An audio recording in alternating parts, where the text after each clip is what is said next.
பாபா சச்சரிதம் அத்தியாயம் 5. சாந்த் பாட்டீலின் கல்யாண கோஷ்டியுடன் பாபாவின் வருகை, வரவேற்கப்பட்டு சாயி என அழைக்கப்படுதல், மற்ற ஞானிகளுடன் தொடர்பு, அவருடைய உடையும் அன்றாட நிகழ்ச்சி நியதிகளும், பாதுகைகளின் கதை, மொஹிதீனுடன் மல்யுத்த பயிற்சியும், வாழ்க்கையில் மாற்றமும், தண்ணீரால் விளக்கெரித்தல், போலி குரு ஜௌகர் அலி. சாந்த் பாட்டீலின் கல்யாண கோஷ்டியுடன் பாபா திரும்புதல். சென்ற அத்தியாயத்தில் குறிப்பிட்டபடி இப்போது முதலில் சாய்பாபா காணாமற் போன பிறகு சிரடிக்கு எங்கனம் திரும்பி வந்தார் என்பதை விவரிக்கிறேன். நைஜாம் சமஸ்தானத்தைச் சேர்ந்த அவுரங்காபாத் ஜில்லாவில் உள்ள தூப்காவன் என்கிற கிராமத்தில் சாந்த் பாட்டீல் என்ற வசதியுள்ள முகமதிய பெருந்தகை ஒருவர் இருந்தார். அவர் அவுரங்காபாத்துக்கு போய்கொண்டிருக்கையில் ஒரு பெண் குதிரையை தொலைத்து விட்டார். 2 மாதங்கள் பிரயாசையுடன் தேடினார். ஆனாலும் காணாமல் போன அக்குதிரையை பற்றி கொஞ்சமும் தகவல் பெற இயலவில்லை. ஏமாற்றத்துடன் குதிரை சேணத்தை தன் தோளில் போட்டுக்கொண்டு அவுரங்காபாத்திலிருந்து திரும்பிக் கொண்டிருந்தார். 4½ காத தூரம் பிரயாணம் செய்த பின்னர் ஒரு மாமரத்தின் அருகில் வந்தார். அதன் அடியில் ஒரு பக்கிரி, அதாவது விசித்திர மனிதர் உட்கார்ந்து இருந்தார். அவரது தலையில் ஒரு குல்லாய் இருந்தது. கப்னி என்னும் நீண்ட ஆடை தரித்திருந்தார். கமக்கட்டில் சட்கா என்னும் குட்டையான பருமனான ஒரு தடி வைத்திருந்தார். ஜுக்கா குடிப்பதற்கு தயார் செய்து கொண்டிருந்தார். சாந்த் பாட்டீல் அவ்வழியே போவதைக் கண்டு அவரை தன்னிடத்துக்கு கூப்பிட்டு புகைப்பிடிக்கவும் கொஞ்சம் ஓய்வெடுத்துக் கொள்ளவும் சொன்னார். அவ்விசித்திர மனிதர் அல்லது பக்கிரி குதிரை சேணத்தை பற்றி வினவினார். சாந்த் பாட்டீல் தனது தொலைந்து போன குதிரையின் மீதிருந்த சேணம் அது என்று கூறினார். அதற்கு அவர் அவரிடம் அருகாமையிலுள்ள சோலையொன்றில் தேடும்படி கேட்டுக்கொண்டார். அவர் அங்கே சென்றார். ஆச்சரியத்திலும் ஆச்சரியம், அவர் தன்னுடைய குதிரையை கண்டுபிடித்து விட்டார். அந்த பக்கிரி ஓர் சாதாரண மனிதர் அல்ல, ஆனால் ஓர் அவலியா, அதாவது பெரும் ஞானி என்று எண்ணினார். குதிரையுடன் பக்கிரியிடம் திரும்பி வந்தார். ஜுக்கா குடிப்பதற்கு தயாராகியது. ஆனாலும் 2 பொருட்கள் தேவைப்பட்டன. குழாயை பற்ற வைப்பதற்கு நெருப்பு, சாவி, புகை இழுக்க பயன்படும் ஒரு துண்டு துணியை நனைப்பதற்கு தண்ணீர். பக்கிரி தனது கத்தியை எடுத்து அதை வலிய நிலத்தில் நுழைத்தார். அதிலிருந்து எரியும் ஒரு நிலக்கரி நெருப்பு துண்டம் வந்தது. அதை அவர் குழாய் வழியிட்டார். பிறகு தமது சர்க்காவை தரையில் அடித்தார். அவ்விடத்திலிருந்து நீர் கசியத் தொடங்கியது. சாவி நனைக்கப்பட்டு பிறகு பிழியப்பட்டு குழாயில் சுற்றப்பட்டது. இங்கனம் எல்லாம் முடிந்த பின்னர் பக்கிரி ஜுக்கா குடித்துவிட்டு சாந்த் பாட்டீலுக்கும் புகைக்க கொடுத்தார். இவற்றையெல்லாம் கண்ணுற்ற சாந்த் பாட்டீல் வியப்புற்றார். பின்பு அவர் அவரை தன் வீட்டுக்கு அழைத்து தனது விருந்தோம்பலை ஏற்றுக்கொள்ளும்படி சொன்னார். மறுநாள் அவர் பாட்டீல் வீட்டுக்கு சென்று சில நாள் தங்கியிருந்தார். பாட்டீல் தூப்காவன் கிராமத்தின் அதிகாரி. அவருடைய மனைவியின் சகோதரரது புதல்வன் கல்யாணம் செய்யப்படவிருந்தான். சிட்டியிலிருந்து மணப்பெண் தேர்ந்தெடுக்கப்பட்டிருந்தாள். எனவே சிரடிக்கு புறப்படுவதற்கு பாட்டீல் ஆயத்தங்கள் செய்ய துவங்கினார். பக்கிரியும் கல்யாண கோஷ்டியுடன் கூட வந்தார். கல்யாணமும் எவ்வித சிரமமும் இன்றி முடிவடைந்து கோஷ்டியும் தூப்காவனுக்கு திரும்பியது. ஆனால் பக்கிரி மாத்திரம் சிரடியிலேயே இருந்தார். பின்னர் அங்கேயே நிரந்தரமாக தங்கினார். சாய் என்னும் பெயரை பக்கிரி எப்படி அடைந்தார்? கல்யாண கோஷ்டி சிரடியை அடைந்ததும் கண்டோபா கோவிலுக்கு அருகிலுள்ள ஓர் ஆலமரத்தடியில் வந்து தங்கினர். கண்டோபா கோவிலின் பரந்த வெளியின் வண்டிகள் அவிழ்த்து விடப்பட்டன. கோஷ்டியில் உள்ளவர்கள் எல்லாம் ஒவ்வொருவராக இறங்கினர். பக்கிரியும் கீழே இறங்கினர். இளம் பக்கிரி இறங்கிக் கொண்டிருப்பதை பகத் மகஸ்டாபதி கண்ணுற்றார்.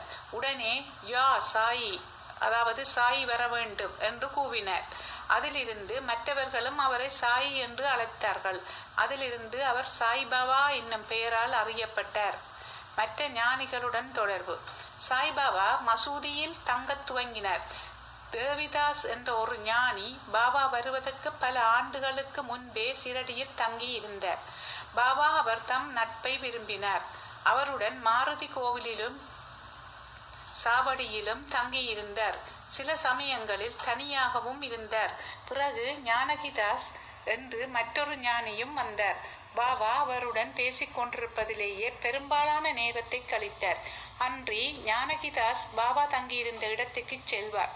அங்கனமே புன்தாம் பேய் நின்று இல்லறத்திலிருந்து வைசிக ஞானியான கங்காகீர் எப்போதும் சிரடிக்கு வந்தார்.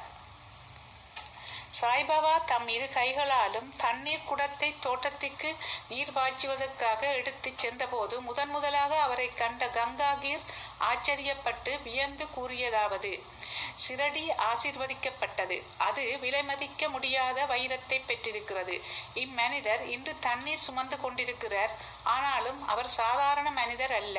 இந்நிலம், அதாவது சிரடி, அதிர்ஷ்டமும் புண்ணியமும் உடையதாதலின் அது ஓர் வைரத்தை பெற்றது.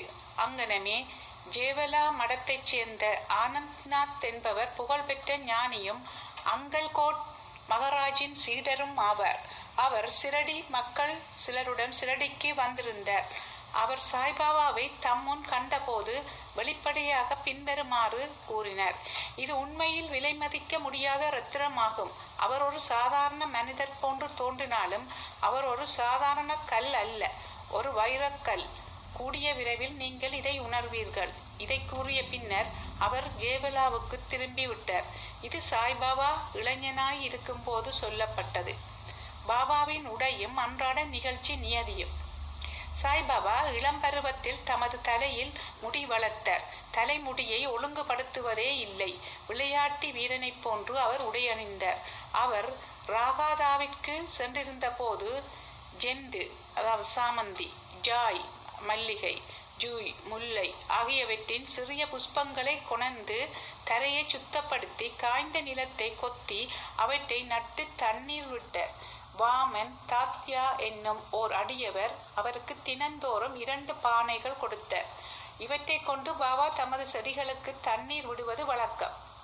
கிணற்றிலிருந்து நீர் இறைத்து மட்குடங்களை தாமே தோளில் தூக்கிச் செல்வார். மாலை நேரங்களில் மண் பானைகள் வேப்பமரத்தடியில் வைக்கப்பட்டிருக்கும். அவை வெறும் பச்சை மண்ணால் செய்யப்பட்டு சுடப்படாத காரணத்தால் அங்கனம் வைக்கப்பட்ட உடனேயே உடைந்துவிடும். அடுத்த நாள் தாத்யா வேறு 2 புதுப்பானைகள் கொடுப்பார். இந்நிகழ்ச்சி 3 ஆண்டுகள் நடந்தது. சாய்பாபாவின் கடின பயிற்சி, உழைப்பு ஆகியவற்றினால் ஒரு பூந்தோட்டம் வளர்ந்தது. இந்த நிலத்தில் தற்போது பாபாவின் சமாதி மந்திர் என்னும் ஓர் பெரிய மாளிகை இருக்கிறது. இது தற்போது பல பக்தர்களால் அடிக்கடி விஜயம் செய்யப்பட்டு வணங்கப்பட்டு வருகிறது. வேப்பமரத்தடியில் உள்ள பாதுகைகளின் கதை. பாயி கிருஷ்ணாயி அலிபாகர் என்பவர் அக்கல்கோட் மகராஜின் அடியவர். அக்கல்கோட் மகராஜின் உருவப்படத்தை வழிபட்டார். அவர் ஒருமுறை அக்கல்கோட்டிற்கு சென்று மகராஜின் பாதுகைகளை தரிசனம் செய்து கொண்டு தன்னுடைய நேர்மையான வழிபாட்டை செலுத்தி வர நினைத்தார். அவர் அங்கு செல்வதற்கு முன் கனவில் ஒரு காட்சியை கண்டார். அக்காட்சியில் அக்கல்கோட் மகராஜ் தோன்றி அவரிடம், இப்போது சிரடியே எனது இருப்பிடம், அங்கு சென்று உனது வழிபாட்டை செலுத்து என்றார். எனவே பாயி தனது திட்டத்தை மாற்றிக்கொண்டு சிரடிக்கு வந்து பாபாவை வழிபட்டு 6 மாதங்கள் அங்கு தங்கி மகிழ்ச்சி அடைந்தார்.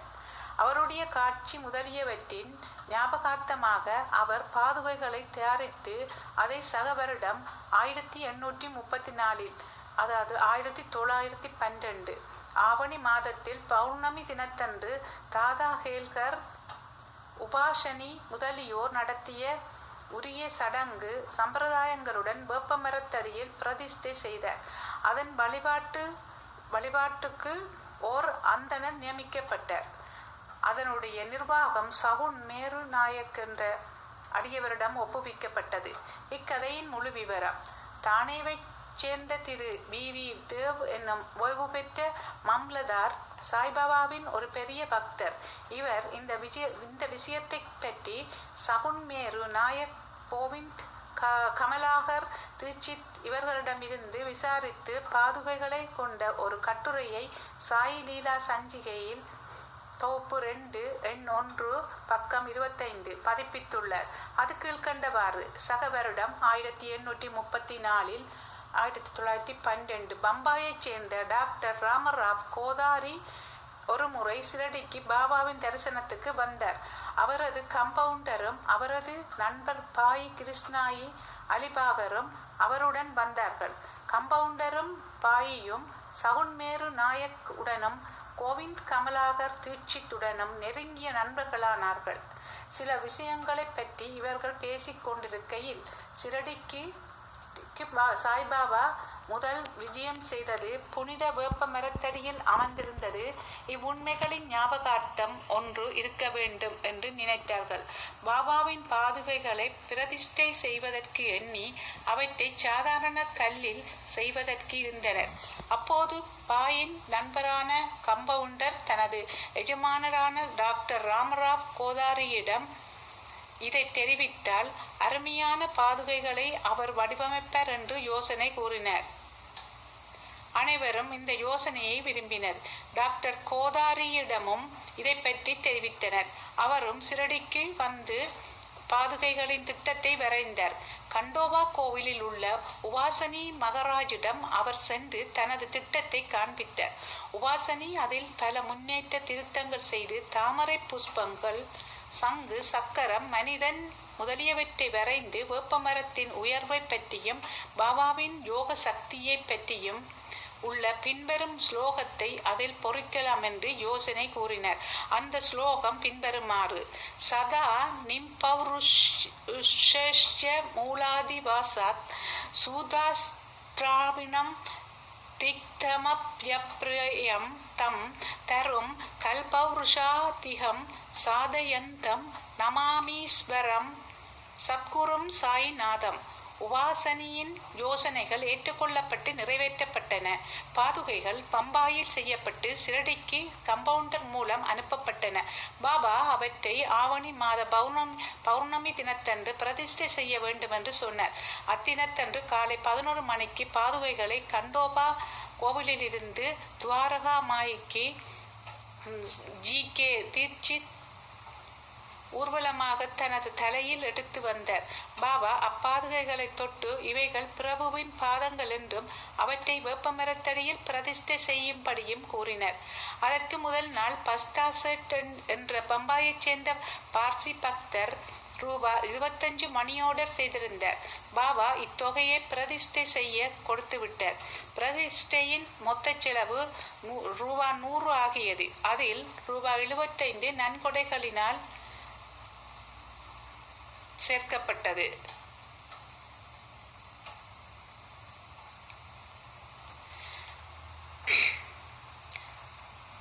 நான் சாய்நாத் பிரபுவை வணங்குகிறேன். வேப்பமரம் கசப்பாகவும் இனிமையற்றதாகவும் இருப்பினும் அவரது நிரந்தர இருக்கையினால் அமிர்தத்தை கசிகிறது.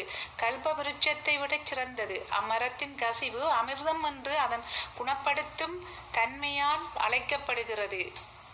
முதல் 5 ஆண்டுகள் ஜி.கே. தீட்சித் அவர்களால் பாதுகைகள் வழிபாடு செய்யப்பட்டது. பின்னர் இவ்வழிபாடு ஜக்கடியைச் சேர்ந்த லக்ஷ்மண் காகேஸ்வரால் செய்யப்பட்டது. முதல் 5 ஆண்டுகளில் டாக்டர் கோதாரி விளக்கேற்றுவதற்காக மாதம் ரூபாய் 2 அனுப்பி வைத்தார். பாதுகைகளை சுட்டி போட வேலியும் அனுப்பினார். ஸ்டேஷனிலிருந்து அவ்வேலியை சிரடிக்கு கொண்டு வரும் செலவும் கூரையும் சகுன் மேரு நாயக்கினால் கொடுக்கப்பட்டது. தற்போது ஜாகடி வழிபாட்டை செய்கிறார். சகுன்மேரு நாயக் நைவேத்தியம், மாலை விளக்கேற்றுதல் முதலியவைகளை செய்கிறார். பாயி கிருஷ்ணாயி என்பவர் முதலில் அக்கல்கோட் மகராஜின் அடியவர் ஆவார். சக வருடம் 1834 பாதுகைகள் பிரதிஷ்டை செய்யப்படும் சமயத்தில் அக்கல்கோட் போகும் வழியில் சிரடிக்கு வந்தார்.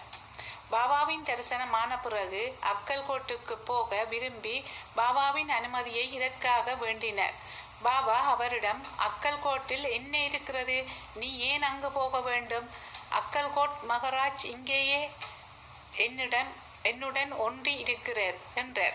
இதை கேட்டு பாயி அக்கல்கோட் செல்லவில்லை. பாதுகைகளின் பிரதிஷ்டை பிரதிஷ்டைக்கு பின் சிரடிக்கு அடிக்கடி வந்தார். கேமத் பந்திற்கு இவ்விவரங்கள் தெரியாதென்று வி தேவ் முடிக்கிறார். அவர் அங்கன மறைந்திருப்பாராயின் அதை தன்னுடைய சச்சரிதத்தில் சேர்க்க தவறியிருக்க மாட்டார். மொஹிதீன் தம்போலியுடன் மல்யுத்த பயிற்சியும் வாழ்க்கையில் மாற்றமும். பாபாவின் மற்ற கதைகளுக்கு திரும்புவோம். சிரடியில் மொஹிதீன் தம்போலி என்னும் பெயருடைய ஓர் மல்யுத்த சண்டைக்காரன் இருந்தார். பாபாவுக்கும் அவனுக்கும் சில விஷயங்களில் உடன்பாடு ஏற்படவில்லை. இருவரும் மல்யுத்தம் செய்ய தொடங்கினர். இதில் பாபா தோற்கடிக்கப்பட்டார். அதிலிருந்து பாபா தம்முடைய உடையையும் வாழ்க்கை முறையையும் மாற்றி அமைத்து கொண்டார். மேலாடியாக கவுனி அணிந்தார். லங்கோடு இடுப்பு பட்டை அணிந்து தன் தலையை ஓர் துண்டு துணியால் மூடினார். தம்முடைய ஆசனத்துக்கு ஒரு சாக்கு துணியையும் படுக்கைக்கு ஒரு சாக்கு துணியையுமே உபயோகித்தார். கிழிந்த கசங்கிய கந்தல் உடைகளை அணிவதிலேயே திருப்தி அடைந்தார். அவர் எப்போதும் ஏழ்மை அரசுரிமையை விட நன்று, இறைமையை விட மிக மிக நன்று, கடவுள் ஏழைகளின் நிரந்தர நண்பராவார் என்று கூறிக்கொண்டிருந்தார். கங்காகீரம் மல்யுத்தம் செய்வதில் மிக்க விருப்பமுள்ளவர். அவர் ஒரு முறை மல்யுத்தம் செய்யும் போது ஒரு ஆசையற்ற உணர்ச்சி அவருக்கு ஏற்பட்டது. அப்போது ஒரு குரல் அவரிடம் அவரது உடம்பை துறந்து கடவுளுடன் நிரந்தரமாக ஈடுபடும்படி கூறுவது கேட்டது. எனவே அவரும் சம்சாரத்தை துறந்து கடவுளை நோக்கி திரும்பினார். புன்தாம்பேக்கு அருகிலுள்ள ஓர் ஆற்றின் கரையில் ஒரு மடத்தை ஸ்தாபித்தார். சாய்பாபா மக்களுடன் கலந்து பேசுவதில்லை. அவரை யாராவது கேள்வி கேட்டபோது மட்டுமே அதற்கு பதில் கூறினார். பகற்பொழுதில் எப்போதும் வேப்பமரத்தடியிலேயே உட்கார்ந்திருந்தார். சில சமயங்களில் கிராம எல்லையில் வாய்க்காலுக்கு அருகிலுள்ள ஒரு ஆலமரத்தின் நிழலில் அமர்ந்திருந்தார். மாலை நேரங்களில் அவர் குறிக்கோளின்றி நடப்பது வழக்கம். சில நேரங்களில் நீம்காவன் போவார். அங்கு திரியம்பக் டேங்க்லேயின் வீட்டுக்கு போவார். பாபா அவரை விரும்பினார். அவரின் தம்பியான நானா சாஹேபுக்கு 2வது திருமணம் செய்தும் குழந்தைகள் ஏதும் இல்லை. பாபா சாஹேப் நானா சாஹேப்பை பாபாவின் தரிசனத்துக்காக அனுப்பினார். சில காலத்துக்கு பிறகு பாபாவின் அருளால் நானா சாஹேப் ஒரு புதல்வனை பெற்றார். அதிலிருந்து சாய்பாபாவை பார்க்க மக்கள் கூட்டமாக திரண்டு வந்தனர். அவருடைய புகழ் பரவி அகமத் நகரை எட்டியது. அதிலிருந்து நானா சாஹேப் சாந்தோர்கரும் கேசவ சிதம்பரம் மற்றும் பலரும் சிரடிக்கு வரத் தொடங்கினர். பாபா பகற்பொழுதில் தமது அடியவர்களால் சூழப்பட்டிருந்த இரவில் உதிர்ந்து கொட்டும் ஒரு பழைய மசூதியில் படுத்தார். பாபாவிடம் இந்த நேரத்தில் சுக்கா, புகையிலை, ஒரு டம்ளர் நீண்ட கப்னி, தலையை சுற்றி ஒரு துண்டு துணி, ஒரு சட்கா குச்சி முதலிய சிறு சிறு உடைமைகள் இருந்தன. இவைகளை எல்லாம் பாபா எப்போதும் வைத்திருந்தார். தலையில் உள்ள அச்சிறு துணி நன்கு முறுக்கப்பட்ட முடியைப் போல் இடது காதிலிருந்து முதுகில் தொங்கியது. இது பல வாரங்களாக துவைக்கப்படாதது. அவர் எவ்வித பூட்ஸோ காலணியோ அணியவில்லை. நாட்களின் பெரும்பகுதிக்கு ஓர் சாக்கு துணியே அவரின் ஆசனம் ஆகும். ஒரு கௌபீனத்தை அவர் அணிந்திருந்தார். குளிரை விரட்ட எப்போதும் துணியின் முன்னால் இடது கையை மரக்கட்டை பிடியின் மீது வைத்தவாறு தெற்கு நோக்கி அமர்ந்திருந்தார். அந்த துணியில் அகங்காரம், ஆசைகள், எல்லாவித எண்ணங்கள் ஆகியவற்றை காணிக்கையாக போட்டார். எப்போதும் அல்லாஹ் மாலிக், கடவுளே ஒரே உரிமையாளர் என்று கூறினார். எல்லா பக்தர்களும் வந்து அவரை தரிசித்ததும் அவர் அமர்ந்திருந்ததுமான மசூதியானது 2 அறைகளின் அளவே இருக்கும். 1912க்கு பிறகு ஒரு மாற்றம் நிகழ்ந்தது. பழைய மசூதி பழுது பார்க்கப்பட்டு ஒரு தாழ்வாரம் எழுப்பப்பட்டது. இம்மசூதிக்கு பாபா தங்க வருவதற்கு முன் தகியா என்ற இடத்தில் முஸ்லிம் ஞானியரின் இருப்பிடம் வசித்து வந்தார். அங்கேதான் பாபா கால்களில் சலங்கை கட்டி அழகாக நடனம் செய்து கொண்டு அன்புடன் பாடினார். தண்ணீரால் விளக்கெரித்தார். சாய்பாபாவுக்கு விளக்குகள் என்றால் அதிக விருப்பம். அவர் கடைக்காரர்களிடமிருந்து எண்ணெய் வாங்கி மசூதியிலும் கோவிலிலும் இரவு முழுவதும் விளக்குகளை எரிய விடுவது வழக்கம். இது சில நாட்கள் நடந்து வந்தது. பின்பு எண்ணெய் இலவசமாக அளித்து வந்த வணிகர்கள் எல்லோரும் ஒன்று கூடி இனிமேல் எண்ணெய் கொடுப்பதில்லை என முடிவு செய்தனர். வழக்கம் போல் பாபா அவர்களிடம் எண்ணெய் கேட்கப் போன போது அவர்கள் எல்லோரும் தீர்மானமாக எண்ணெய் இல்லை என சொல்லிவிட்டார்கள். இதை கேட்டு குழப்பமடையாத பாபா மசூதிக்கு திரும்பி வந்து காய்ந்த திரிகளை விளக்குகளில் இட்டார். வணிகர்கள் மசூதிக்கு வந்து என்ன நடக்கிறது என்பதை ஆர்வத்துடன் கவனித்துக் கொண்டிருந்தனர். பாபா மிக கொஞ்சம் சில துளிகள் மட்டுமே எண்ணெய் இருந்த தகர குவளையை எடுத்தார். தண்ணீரை அதில் ஊற்றி குடித்தார். இவ்விதமாக அதை நிவேதனம் செய்த பிறகு தகர டப்பாவில் தண்ணீரை மறுபடியும் எடுத்து எல்லா விளக்குகளிலும் அதனையே நிரப்பி கொளுத்தினர். வணிகர்களுக்கு ஆச்சரியத்தையும் பயத்தையும் விளைவிக்கும்படியாக விளக்குகள் எரியத் தொடங்கின. இரவு முழுவதும் எரிந்து கொண்டிருந்தன. வணிகர்கள் தங்கள் செய்கைக்கு மனம் வருந்தி பாபாவிடம் மன்னிப்பு கேட்டுக்கொண்டனர். பாபா அவர்களை மன்னித்து எதிர்காலத்தில் அதிக உண்மை உள்ளவர்களாக இருக்கும்படி கேட்டுக்கொண்டார். போலி குரு ஜவஹர் அலி. மேலே குறிப்பிட்ட மல்யுத்தம் நடந்த 5 ஆண்டுகளுக்கு பின்னர் ஜவஹர் அலி என்னும் பெயருடைய பக்கிரி தன் சீடர்களுடன் அகமத் நகரிலிருந்து ராகாதாவுக்கு வந்து வீரபத்ர சுவாமி கோவிலுக்கு அருகிலுள்ள பக்கலில் விசாலமான அறை அதில் தங்கினர். இப்பக்கிரி படித்தவர், குர்ஆன் முழுவதையும் ஒப்பிக்கும் ஆற்றல் உடையவர், இனிமையான உடையவர். கிராமத்தைச் சேர்ந்த பல மதப்பற்றும் பக்தியும் உடைய மக்கள் அவரிடம் வந்து மரியாதை செய்ய தொடங்கினர்.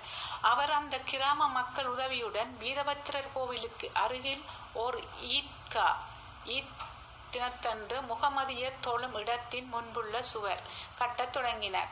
இவ்விஷயத்தை பற்றி சில சர்ச்சைகள் உண்டானதால் ஜவஹர் அலி ராகாதாவை விட்டு புறப்பட வேண்டியதாயிற்று. பிறகு அவர் சிரடிக்கு வந்து பாபாவுடன் மசூதியில் தங்கினார். அவருடைய இனிமையான வாக்குகளால் மக்களை கவர்ந்தார். பாபாவை தன்னுடைய சீடர் என்று கூறத் தொடங்கினார். பாபாவும் அதை மறுக்கவில்லை. அவரின் சீடராக இருக்க சம்மதித்தார். குரு சீடர் இருவரும் ராகாதாவுக்கு திரும்பி அங்கு வசிக்க முடிவு செய்தனர். குரு சீடரின் மதிப்பை அறிந்திருக்கவே இல்லை. ஆனால் சீடர் குருவின் குற்றங்களை உணர்ந்திருந்தார். எனினும் அவரை மதிக்காமல் இருந்ததில்லை. பாபா தமது கடமைகளை கவனத்துடன் ஆற்றிக்கொண்டிருந்தார். தமது குருவிற்கு பல்வேறு விதங்களில் பணிபுரிந்தும் வந்தார். சிரடிக்கு அவர்கள் அடிக்கடி வருவது வழக்கம். ஆனால் அவர்களின் முக்கிய இருப்பிடம் ராகாதாவாகும். சிரடியில் உள்ள பாபாவின் அன்பு